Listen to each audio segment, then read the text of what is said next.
A pleasure to meet all at last, and welcome back to another piece of Bandtastic here on HGN Season 3. And, you know, it's gotten pretty hot outside right now, so what we're going to do here is focus on a band known as Barenaked Ladies. I mean, I don't know what some of you are expecting here, but that's the sad truth. This kind of generation just has no feelings of comedy, no feelings of interpretation with how people were like back then. That's a huge problem with all of you guys, Gen Z and whatnot. If only you were born 20 years ago or so, then surely you'd know how these guys were. Anyways, though, Barenaked Ladies is yet another fine example of Canadian rock bands, and I'm sure that some of you are probably wondering, how well have they done today? Well, I guess I can pretty much clarify that, first of all, I have in fact been an extremely big lover of their work, and, well, as you'll pretty much see here on my phone, well, here's some of their work. I mostly have a collection, a greatest hits album, if you will, known as Disc 1, all of their greatest hits. A collection between 1991 and 2001. Of course, the band itself was formed a few years earlier, so it only made sense that as soon as they founded, much like how some bands, including Linkin Park, All American Rejects, and whatnot, as soon as they founded, well, it's go time. Time to go to work and find out what they can possibly get up high on the charts, basically. And what Barenaked Ladies did, first of which, was in 1991 with a couple of singles that have basically not necessarily been featured on some albums of theirs, including their 92 album, Gordon, or their 94 album, Maybe You Should Drive. But, of course, we know that with this 2001 album, compiling their best hits from 91 and 01, of course, such singles that you might recognize, including their biggest hits so far from that point in time, One Week. But notable other singles would include The Old Apartment, Shoebox, Enid, Jane, It's Only Me, If I Had $1 Million, and Alternative Girlfriend. Then you probably would get the feeling these guys were really topping the charts. Not just within their own home country of Canada, but they've also done great here in America as well, and even elsewhere. Where, I mean, I could tell some people from other countries, like one guy that I met who came all the way from Sweden, who enjoys these guys.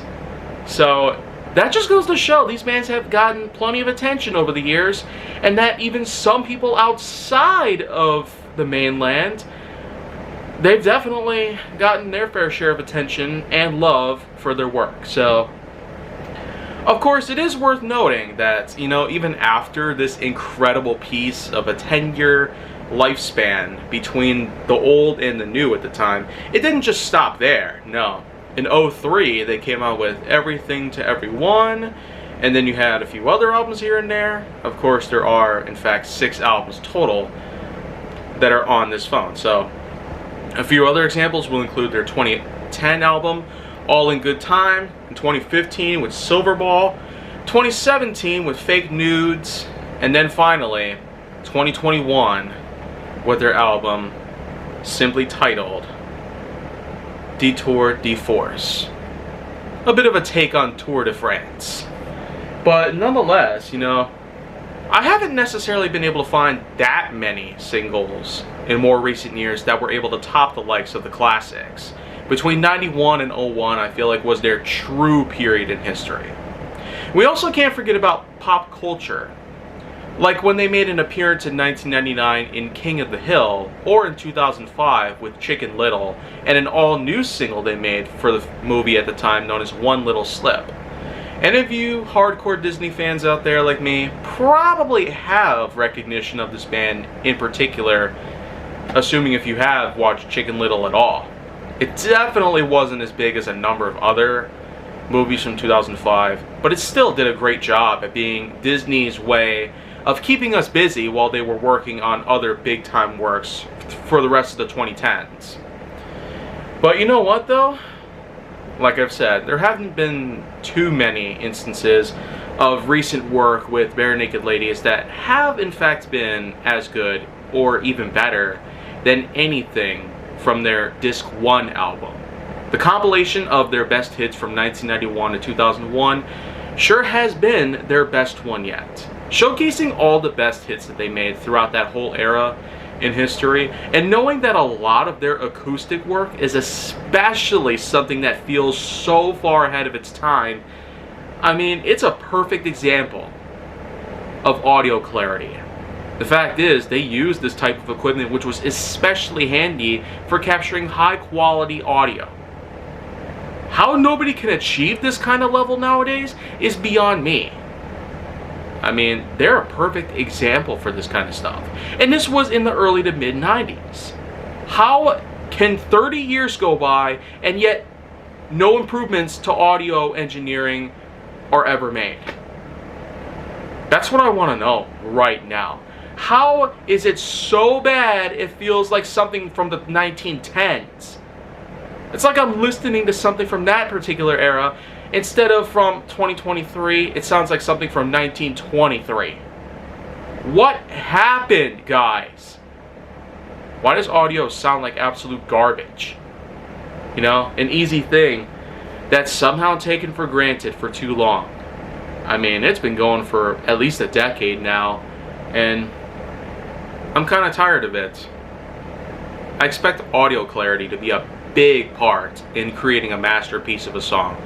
Some people could do it, other people cannot, and I really just want to know, how is it that bad as of now?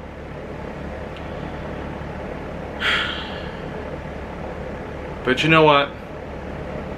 I'm willing to just simply state that Barenaked ladies themselves, they probably aren't at their best right now, but they still have quite a legacy following behind them, especially with one of the founding members, Stephen Page, who, fun fact, since 2009 has been making his own original work, and so it's fair to say he's not necessarily a member of the band anymore. While he might make some occasional appearances, probably on tour even, if he felt like it, he hasn't really been a mainstay in the band as much as some of the other members. But you know what though? His many, many appearances in their songs, especially in the Greatest Hits album, have pretty much been more than satisfactory enough. And I really do consider Page's voice to be rather distinct. Almost on par with artists like Randy Newman and Michael Jackson. So, yeah, you didn't think I was gonna make references to them? Well, sorry. It would make as much sense as the Pope watching Mr. Ed, which happened with Bruce Willis once. Yeah, but that's a whole different subject. Anyways, though, this is pretty much going to be it for today's piece. And so, if you want to see more, go down to my channel to make sure that you like, subscribe, comment, follow me wherever you can find me, and stay on the Hollywood side.